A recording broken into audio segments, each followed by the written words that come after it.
I was 65 years old when I first noticed the blinking light. It was early morning in Maple Hollow, Tennessee, the kind of place that looks peaceful from the outside, all trimmed hedges and porches with rocking chairs. My house sits at the edge of a cul-de-sac, a modest single-story place I've lived in since before my son got married. The neighborhood wakes slow, like an old dog stretching in the sun. I'd only started living alone this past spring. Ever since my wife, Fiona, passed, the rooms seemed to echo with every step. People said I should downsize, move on, go somewhere safe. I wasn't ready. I'm not a fragile museum exhibit. I'm a person, even if the world keeps trying to pack me away. That morning, I stood in the kitchen waiting for the kettle to whistle. Steam fogged the window over the sink. I reached for a mug, the chipped one Fiona used to love. Peach-colored, little flowers on the rim, when something caught my eye. A pulse, soft, blue, up near the ceiling. At first I thought it was the reflection of the stove light, or maybe I was just tired, but it flickered again. Slow, deliberate, like a heartbeat that didn't belong to me. It came from the smoke detector. Before I could investigate, my phone buzzed with a notification. A text from my son's wife, Kayla. "Don't forget your doctor video consult today." I didn't reply. It annoyed me how she texted reminders like I'm a child needing supervision, especially since she's the one who recommended that doctor. A doctor I never met, a doctor who wanted to evaluate me. My hands tightened around the mug. I took a slow breath. Before I tell you what happened next, subscribe to the channel and let me know in the comments what time it is where you are watching from. It helps more than you know. I dragged a chair from the dining table underneath the smoke detector, balanced myself, took a closer look. Inside the vent slits behind the plastic, I saw it, a pinpoint lens. Dark, cold, staring. Smoke detectors don't stare. I twisted it counterclockwise. It came off too easily, as if it had been unscrewed before, as if someone expected access. The first thing I noticed was the weight, too heavy for a simple detector. Inside, coiled wires and a blinking module, a miniature camera tucked behind the panel, a transmitter. Not store-bought. My pulse hammered in my ears. Someone was watching me. A knock on the front door jolted me. Chair legs scraped against the floor. The detector slipped in my hands. I clutched it tight. "Dad!" My son Mason called through the door. "It's us." I froze. Us, not just him. I tucked the smoke detector under the cushion of Fiona's armchair and answered the door. Mason stood there with Kayla at his side. Mason looked tired, like someone squeezing work between responsibilities. Kayla looked prepared, like she had a speech ready. She flashed a smile that didn't reach her eyes and walked straight in without waiting for me to say anything. "We brought groceries," she announced, setting bags onto the counter with the confidence of someone unloading territory. "Did you change something in the house?" I asked. "The detectors?" She blinked, smile tightening. "Why would I do that?" "No reason," I said, watching her too closely. "Just seemed different." She tilted her head, voice dipped into syrup. "I want you to feel safe here." Safe, a word that felt like a cage. Mason rubbed the back of his neck. "Dad, we've been talking to a care advisor." "I don't need a care advisor," I snapped before I could stop myself. "I need privacy." Silence. Heavy. Kayla's expression didn't change, but her eyes did. Like something inside her moved. Mason sighed, tired. "We just want to help." Then he hugged me. Quick, stiff, distracted, like he was already somewhere else. They left after 15 minutes, promising to check in later. The moment the car backed out of the driveway, I went straight to the armchair and retrieved the detector. Turned it over, searched for a brand. No brand. Just a small engraving on the inside panel. Alderson Tech Series. Never heard of it. I pulled out my laptop and searched the name. Nothing. No results. The cursor blinked like a warning. I clicked the panel open again. A tiny SD card sat wedged behind the wires. My heart stuttered. A memory card, footage. And my daughter-in-law swore the detector wasn't hers. If that was true, then who was she working with? I stood there in my quiet house, SD card pinched between my fingers, and realized something I didn't want to believe. My home wasn't a home anymore. It was evidence. When I finally slid that SD card into my laptop, the footage didn't show me sleeping. It showed someone already inside my house, moving room to room the night before. I pressed play. The footage wasn't high quality, grainy, low light, but clear enough to make my breath seize. The camera's angle must have been fixed in the smoke detector, pointing down into the living room. I watched a version of my home I didn't recognize. Dark, still, too still. Then a shape moved. A figure stepped into frame, slow and certain. A hooded jacket, gloves, shoes wrapped with something to dampen sound.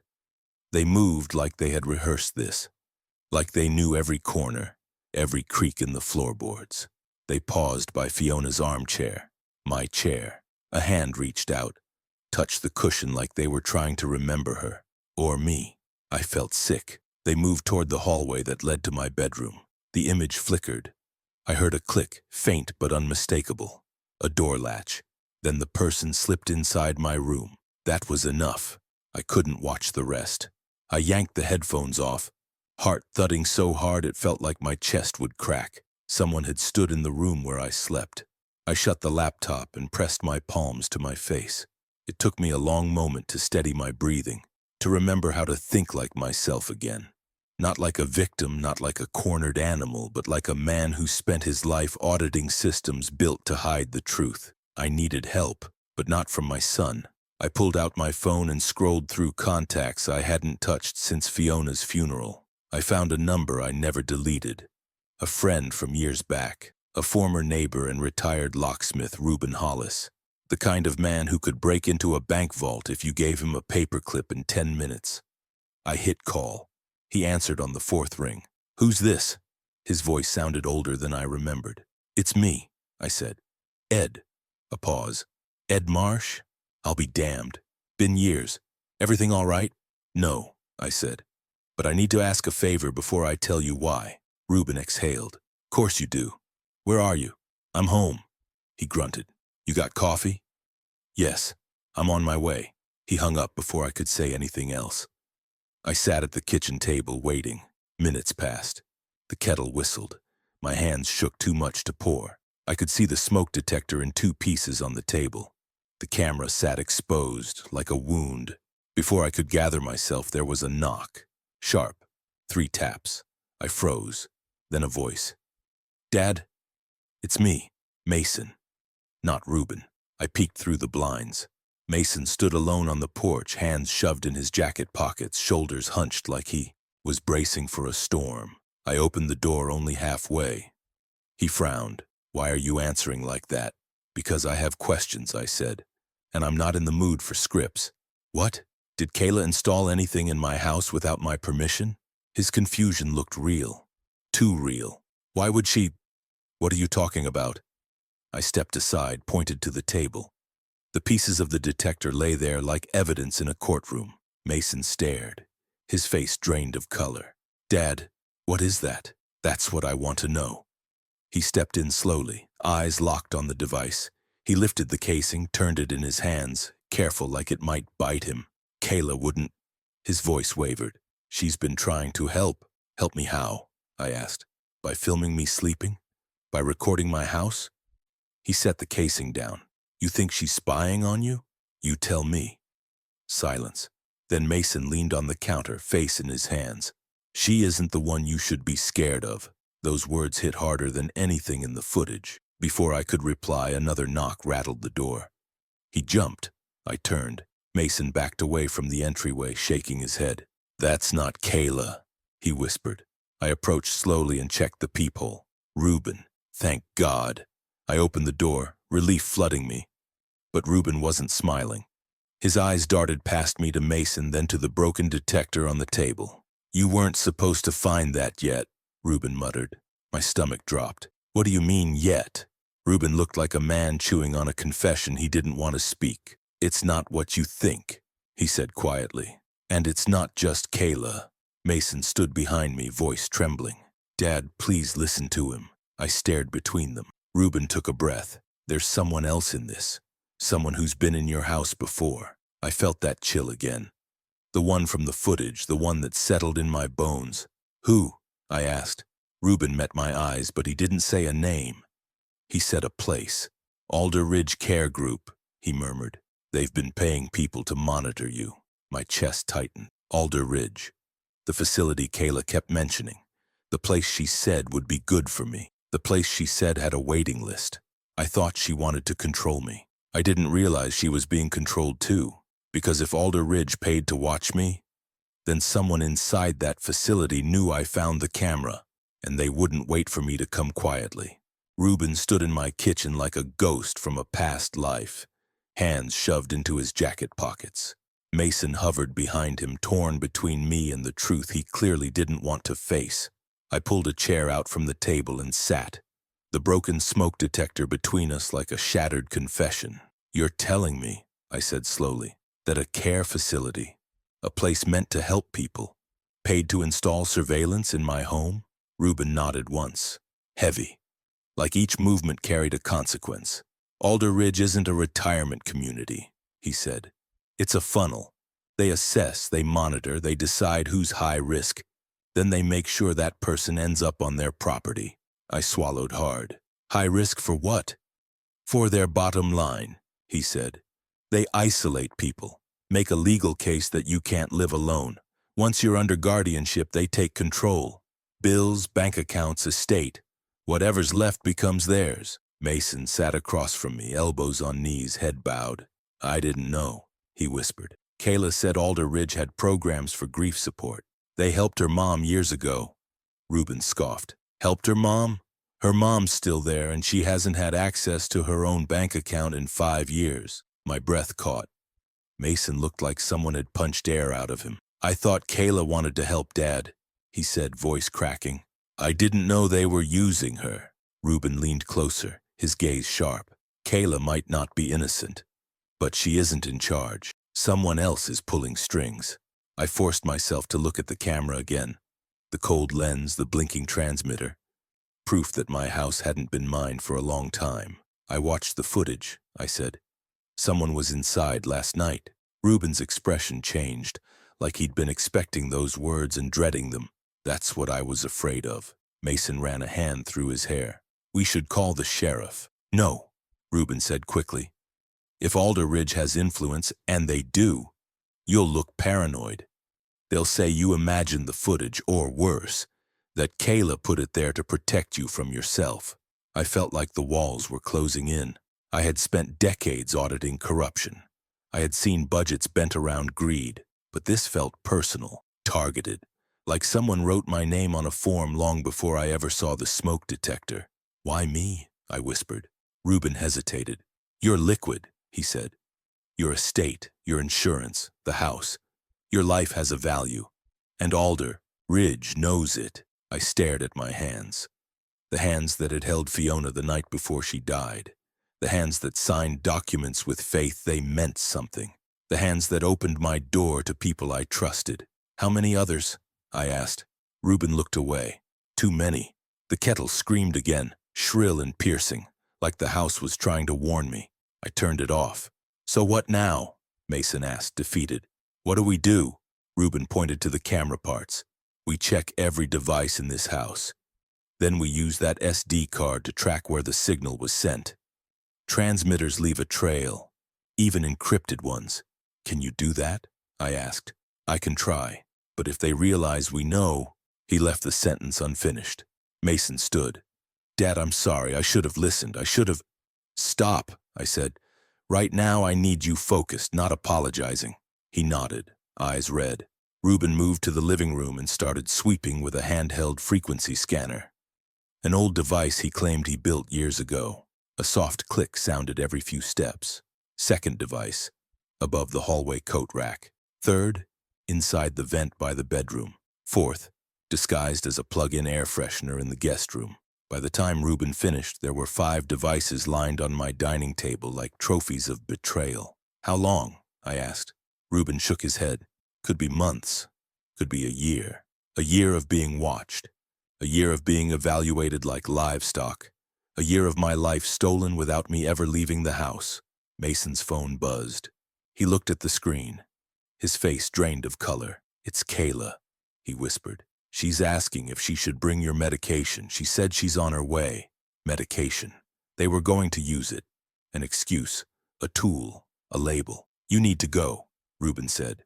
Not run, but move. Somewhere they don't expect, somewhere you can think. Mason looked at me, tears gathering. I'll help you, he said. Whatever you need. I stood, grabbed my coat. I need answers. Reuben pocketed the SD card. Then we started Alder Ridge. Before we could move, headlights washed through the front windows. Slow, sweeping, too deliberate. Reuben peeked outside. A white sedan idled at the curb. No plates, engine running. Staring at my house like a question. Because when the sedan door opened and a woman in medical scrubs stepped out, clipboard in hand, I realized Alder Ridge hadn't come to convince me. They came to collect me. The woman in scrubs stepped out like she was arriving for an appointment she had written on my calendar herself. Her hair was pulled back into a tight bun, too neat to be casual. The clipboard in her hand looked more like a warrant than a form. She didn't knock. She just smiled through the window like she could already see me inside. Reuben pulled me back from the curtain. Do not answer, he whispered. She only needs you to acknowledge her. That is the trap. Mason swallowed hard, voice shaking. Dad, that's Jenna. She works at Alder Ridge. She was the one who evaluated Kayla's mom. I met her once. Evaluated? I asked. Or recruited? He didn't answer. A sharp rap hit the door. 3 knocks. Not frantic, not polite, just inevitable. Mr. Hale? Her voice called, using the last name I had on my mail from Fiona's days, not the legal name I reclaimed later. That detail alone made my stomach twist. I need a moment of your time. We've received concerning reports regarding your well-being. We just want to verify you're safe, Reuben muttered. They always say verify. It sounds gentle. It means control. Another knock. This time firmer. Mr. Hale, I am authorized to enter if I believe there's an immediate risk. Please don't force that. Mason's breath hitched. She can't just... She can, Reuben cut in. If they have a preliminary petition filed with the court, she can claim emergent intervention. And if you open the door, she'll mark you as compliant. That loses us ground. My pulse thudded in my ears louder than her voice. I wasn't afraid of Alder Ridge. I was afraid of how planned this was. I moved back into the living room, looking at the 5 surveillance devices lined up like stolen privacy. 5 windows into my life I never agreed to open. I thought of Fiona, how she used to tell me that when the world started shrinking around you, you either made yourself small to fit it, or you broke the walls down. I had already lost a year. I would not lose the rest. Ed, Mason whispered, what do we do? I stared at the doorway, voice never louder than a breath. We make them show their hand. Reuben nodded once as if those words confirmed something he was already hoping. He took out his phone and pressed record. No commentary, no explanation, just proof. Mason did the same. Then I walked to the door. Reuben hissed, do not open it. I won't, I said, but I will talk. I stood close enough that Jenna's silhouette blurred through the opaque glass. I am safe, I said clearly. I am not requesting evaluation. I am not authorizing entry. You do not have permission to step onto my property. Silence. Then her voice, sugar wrapped around steel. Mr. Hale, your daughter-in-law is very worried. She said you've been confused, that you accused her of spying on you. Delusional events are a sign you may no longer be able to care for yourself. My fist tightened before I even realized. Confused, delusional, unable to care for myself. Each word was a nail in the coffin they were trying to build around me. She lied, I said. I found cameras. In my home. Multiple. A pause. Then a tone shift. The kind trained professionals used when they wanted to sound sympathetic. Sometimes grief can feel like intrusion. Our minds fill in shadows with things that feel real. If you let me in, I can help you understand what's actually happening.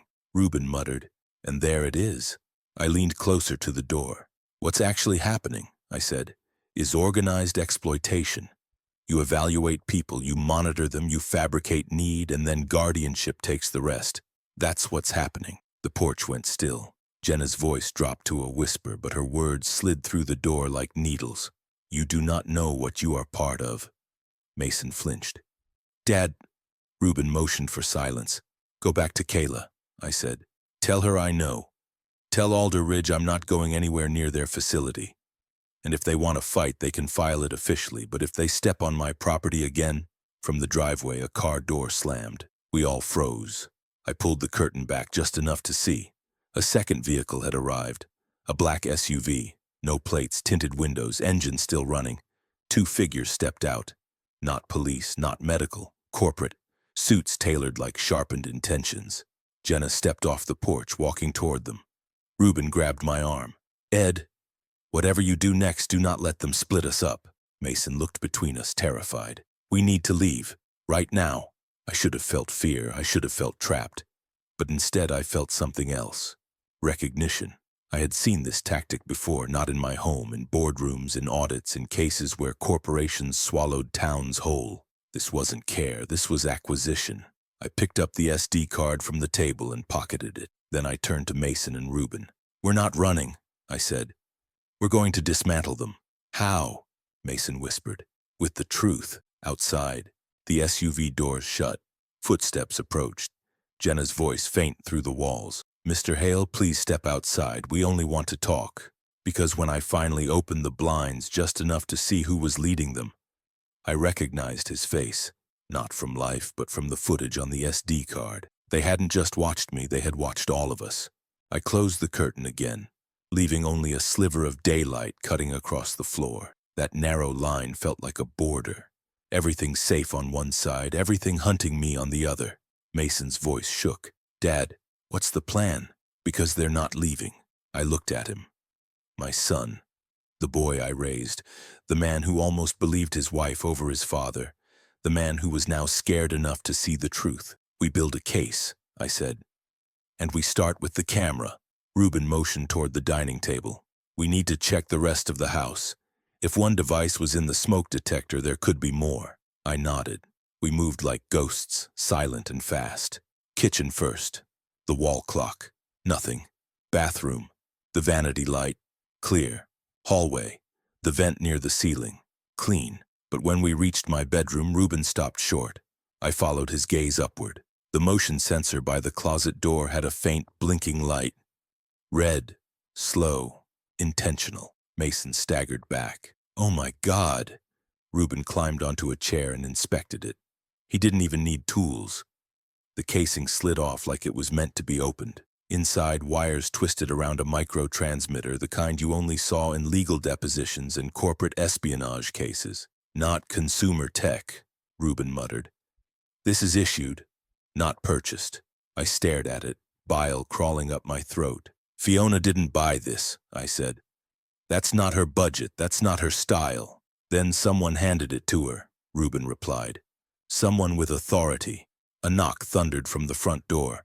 Not polite, not procedural, authoritative. "Mr. Hale," a new voice called. Deeper, practiced. "This is your last opportunity to cooperate voluntarily. We have court advisement to conduct a wellness check." Mason whispered. "Court advisement? What does that mean?" Reuben answered for me. "It means they filed an emergency petition. If they get inside, they can remove him under temporary guardianship for evaluation." My pulse kicked. How fast does temporary become permanent? Reuben didn't sugarcoat it. "Fast enough to bury you alive on paper." I exhaled, slow and steady. My head buzzed, but not from fear, from clarity. "Then we don't let them in." I grabbed the SD card from my pocket and slid it into my laptop by the bedside. The files loaded, one after another, thumbnails arranged like a mosaic of trespass. Living room, hallway, bathroom door, bedroom, me, always me, time-stamped, cataloged, observational. Mason covered his mouth. "Dad, this is weeks, maybe months." Videos didn't just show me, they showed meetings, faces, conversations I never should have been privy to. One clip froze me in place. A conference room, fluorescent lights, Alder Ridge logo on a binder, and sitting at the head of the table. "Is that—" Mason began. "Yes," I said. "The man outside, the leader, the one coordinating them." He leaned forward in the video, voice low. "If assets resist, escalation is authorized, perimeter monitoring is approved, family compliance is expected. Assets." That was what they called us, not patients, not residents, assets. Someone pounded on the door again. "Mr. Hale, open this door or we proceed." Proceed. A word that meant bulldoze. I turned back to Mason. I need you to decide something, I said. Are you with me? Because if you open that door, they win. His breath stuttered. He stared at me like he was seeing me for the first time in months. Not as a burden, not as a patient, but as his father. He nodded. I'm with you. Something inside me steadied. We transferred the footage to 3 separate drives. One in my pocket, one to Mason, one to Ruben. Redundancy was protection. Ruben wiped the laptop logs. Mason printed the timestamps. The door rattled. Mr. Hale, stand back, we are entering. Ruben leaned close to me. You ready? Ready enough? We moved to the back hallway, not to run, but to reposition, to force them to breach without consent, to make every second on record. Another hit. The frame cracked. I closed my eyes just long enough to remember Fiona's laugh before it hardened into something hungry, something learned. When I opened them, I wasn't 65 and at risk. I was 65 and prepared, another impact. The hinges screamed. Mason whispered, Dad. Then everything stopped. Not silence, but something else. Music. Soft. Tinny. Coming from a phone outside. A ringtone. A woman's voice answered. Then hurried footsteps. Shouting. Engines starting. Ruben peeked through the side window, eyes wide. They're leaving, he breathed. Something scared them off. The SUV peeled away. The sedan followed. The woman in scrubs sprinted to catch up. Gone. Just as sudden as they arrived. Mason turned to me. What just happened? I checked the laptop again. Not the footage. The metadata. A file had updated. A new one. Untitled. Recent timestamp. 30 seconds ago. I clicked it. The screen opened to a live feed. A room I had never seen before. Mirrors on every wall. Men. In suits watching screens I recognized as my home. And in the reflection, behind them, a face. Kayla's. Her expression terrified. Her wrists bound. Her eyes locked on the camera like she knew I would find her. My daughter-in-law wasn't just spying. She was being used. Because the moment she mouthed the words, help me, into that camera, I finally understood. Fiona wasn't the enemy. She was the warning. And she was running out of time. For a long moment I couldn't move, couldn't breathe, couldn't think past the image on the screen. Fiona staring straight at me through that camera like she had known this day would come. Like the hidden devices weren't a betrayal, but a breadcrumb trail. Ruben steadied me. We go now, he said. Before they regroup, Mason swallowed hard. Dad, where is she? Where do we even start? I zoomed in on the mirrored room. The reflection caught a sign on the back wall. Not a full word, just part of it. Ridge. Alder Ridge. The care facility they had been pushing. The wellness center with the brochures so pristine it felt predatory. A place that specialized in long-term protective environments. I knew the language. I had written reports about companies like them when I worked internal oversight, every sentence designed to hide the cage beneath the kindness. They're not taking me there, I said. We're taking her back. We packed quickly. The drives, the printed logs, the SD card. Mason grabbed a jacket. Ruben checked his sidearm, legal and licensed. The kind you prayed you wouldn't need but were grateful to have when reality demanded it. I locked the house behind us. This time the bolt sliding into place didn't feel like fear. It felt like resolve. The drive to Alder Ridge took just under an hour. I counted every billboard, every mile marker, every car in the rearview mirror, but no SUVs followed. No sedans hovered. For the first time in days, it felt like I was ahead of them. Alder Ridge sat on a hill overlooking the highway. Manicured lawns and glass front architecture meant to inspire trust. It looked like a university campus. It felt like a trap. We approached the front desk. A woman in a powder blue blazer smiled like her teeth were rehearsed. Good afternoon. Do you have an appointment? Yes, I said, right now. Under Hale. Her smile dimmed. She tapped a keyboard. The screen glowed against her face. Oh, Mr. Hale, we aren't ready for you yet. I leaned on the counter, eyes steady. I'm not here for intake. I'm here for discharge. That's not how our system works. It is today. Mason slid one of the drives across the counter. Your staff installed surveillance equipment without consent. That's felony wiretapping. And that facility behind you? He nodded to the locked door. We have footage of what looks like involuntary confinement. Her face drained. She swallowed.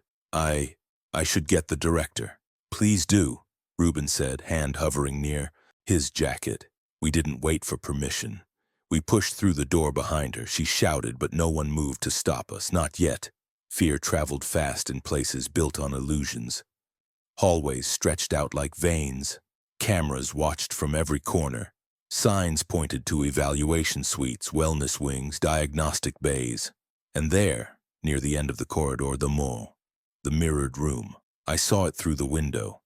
3 men in suits, 2 attendants, 1 doctor I recognized from Fiona's footage. And in the corner, wrists no longer bound but hands braced on the table like she was ready to stand, Fiona. Her eyes found mine instantly. A flicker of disbelief, then something else. Relief. The suits stood. The doctor moved toward the door. Reuben stepped in front of me, blocking the frame. "Nobody touches him," he said. "Nobody touches her." One of the suits scoffed. "You don't have jurisdiction here. This is a medical facility. You are obstructing—" "Wrong," I interrupted. I held up the drive. "This is evidence. And every second you stall becomes another charge." The doctor sneered. "This is a misunderstanding. Your daughter-in-law agreed to intervention. She wanted—" Fiona stood so fast her chair toppled. "I wanted help," she said. "Not to trap him. They told me he was losing his memory. They told me he wasn't safe. They said if I didn't cooperate, Mason would lose custody of our kids." My son's breath caught. "Fiona." She shook her head, tears slipping down. "I didn't know what they were doing. Not really. When I realized, I tried to stop. That's why I put the devices in places he'd find them, so he'd know. So he could run. Run. Not hide." Warn. Reuben moved to her side, unbuckling the restraining strap from her wrist. "Time to go," he said. The suits blocked the exit. "This facility has legal—" I cut him off. "I know your filings, I know your loopholes, I know your shell companies, and I know 3 district attorneys who will salivate over a case like this." His jaw clenched. "Walk away," I said. "Right now. Before this becomes a battlefield." Silence. Then Corden slowly, like shadows peeling off a wall, or then they stepped aside. We walked out together. Me, Mason, Reuben, and Fiona. Outside, the air tasted like something I hadn't felt in months. Freedom. Earned, not offered. Mason squeezed my shoulder. "Dad, I'm sorry." I looked at him. Older than I remembered. Younger than he deserved to feel. "I know," I said. "Now let's go home." We didn't look back. Some places don't deserve a goodbye. We drove away, the sun setting behind us, the future unsure but ours. And somewhere between that facility and my front porch, I finally understood something simple. Survival isn't about running. It's about remembering who you still are. And I am still me. I am still here. And if you've been listening this far, subscribe to the channel and let me know in the comments what time it is where you're watching from. It helps more than you know.